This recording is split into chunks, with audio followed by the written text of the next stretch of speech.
Lob into Gardner, and she gets it. Gardner with 9 points in the quarter.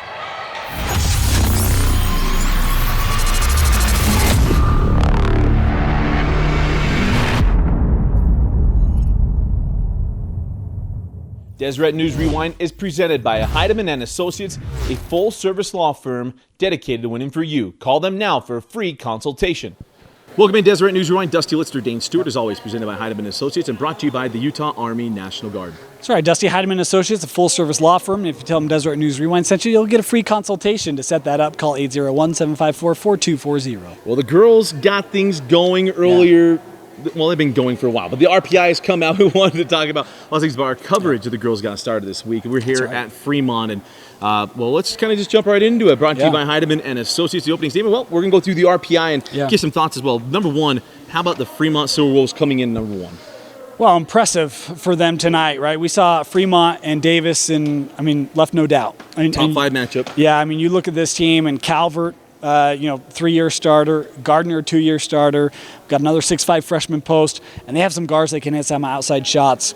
Their defense is really solid. I thought tonight they showed why they are the number one team and should be considered the number one team in 6A. Well, Skyridge comes in at number 2, and we've seen Skyridge. Yeah.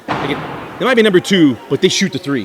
They're really good. This Skyridge team is up and down the floor. They rely on that 3, which is great, unless you're not hitting it, right? And then it becomes a little bit of a liability.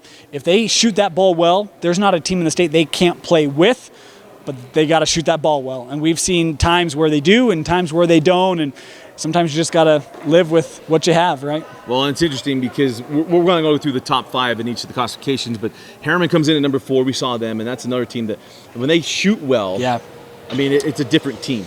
Yeah, it is. And this is a team that, again, based on their ability to shoot from the floor, right? They don't have your customary post player. They've got some height there, but not really dominating in the post like we see from some of the other teams. Jada Van Dyke, going to be a lot on her to try to carry that offense a little bit. They have some key returners from previous years, this Harriman team. They've got a lot of pieces to where they can compete for a state championship. It's just going to be that consistency of finding that night in, night out. Speaking of state championship, how about the reigning champs, Bingham coming in at number 5, and would have been an inauspicious start to the year. They got to figure out who's going to replace Megan McCord, who did everything for the last couple of years, but they come in at number 5. Yeah, Angelau's had a really nice start to the year for Bingham. I know they've been dinged up a little bit. They're hoping to get healthy with region play getting going here. That's going to be key for them. They've got to be 100% to compete for this Region 3, because I think Region 3 is really, really good. We already talked about Harriman, Bingham another one, and Copper Hills. Yeah, let's go into 5As. There's so many other teams we could talk about within 6A, but to spread the love here. Number 1, how about Lehigh? Lady Pioneers coming in number 1. Leave no doubt, man. The Pioneers, the Warrens, holy cow. Lehigh, we're going to get out there because I want to see them play.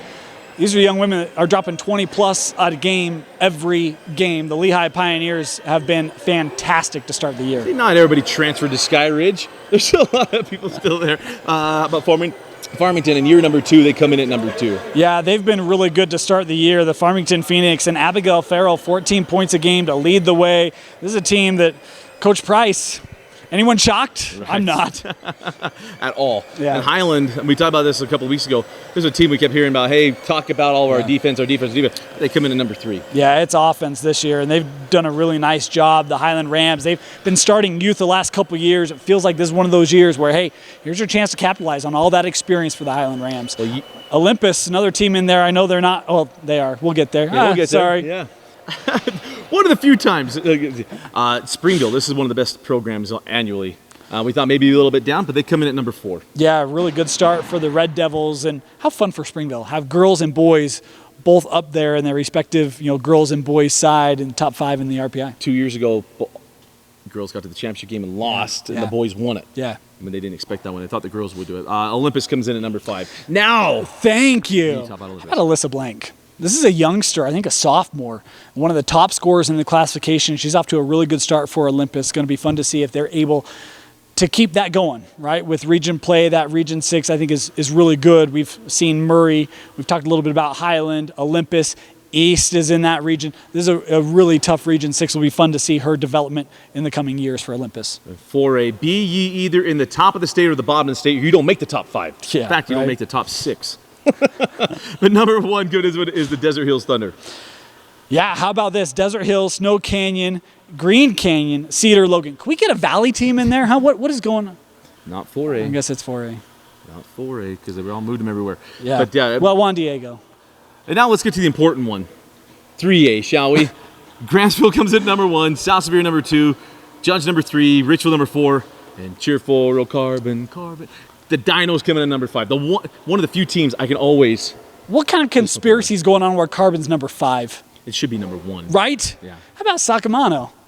I tried to do the Seinfeld reference a week ago. It failed, but I remember that name because of the Feldside. Yeah. She's been really good. Leading scorer, typically night in, night out for Carbon.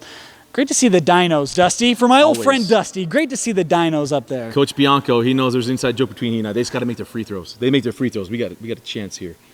Always. 2A, North Summit comes in number 1, Kanab number 2. How about the Kanab basketball programs this year? Roland Hall comes in number 3. Wasatch Academy, in the second year of that program, coming in at number 4. And Millard coming in number 5. Don't forget, North Summit, number 1 team, Kennedy McQueen. Had a chance to see her last year, right? One of the top scorers in the state, 20 points per game. Really fun player to watch for North Summit. And in 1A, Whitehorse number 1, Richfield number 2, Milford number 3, Monument Valley number 4, all the way down south, and then Paiute at number 5. So it'll be interesting to watch where this goes. Remember, basketball, more information we get, this kind of clear up the picture.